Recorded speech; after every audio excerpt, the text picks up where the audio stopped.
He's a tough one, and he does an amazing job in his country.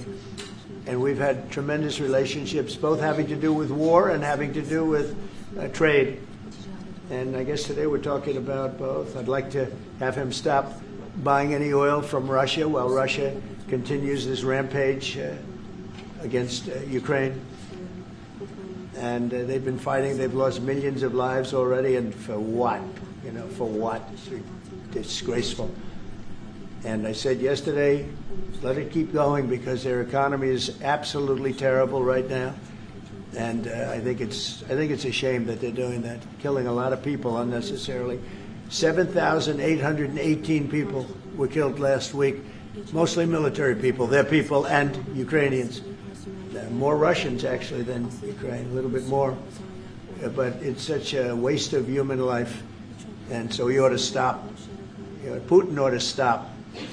And with that, we'll get to a little bit of a discussion. We're going to make some great trade deals for both countries. We do a lot of business with Turkey. They build great products. They build beautiful, great products, really fantastic manufacturers. And Should we host tougher sanctions on Russia, even if not all NATO countries stop purchasing Russian oil?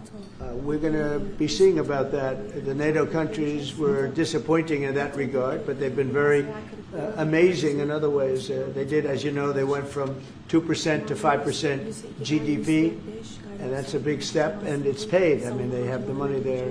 How do you see a joint initiative with President Erdogan to bring the President of Russia, Putin, and President Zelensky to the negotiating table? Well, I can tell you that President Erdogan is very respected by both of them. Everybody respects Erdogan. They really respect Erdogan. I do. And I think he could have a big influence if he wants to. Right now, he's very neutral. He likes being neutral. So do I like being neutral. But he's somebody that if he got involved, the best thing he could do is not buy oil and gas from Russia. If he did that, that would be probably the best thing. He knows Putin like I know Putin. I thought Putin, I settled, as you know, 7 wars, and it's probably more than that if you really want to know the real facts, but 7 wars, and I thought this would be among the easier ones to settle. But I'm very disappointed in Putin. And he's been fighting hard, he's been fighting long, and they lost millions, they lost like 1 million soldiers. And you know, with all of the heavy bombardment over the last 2 weeks, they've gained almost no land. Think of that. They've gained almost no land.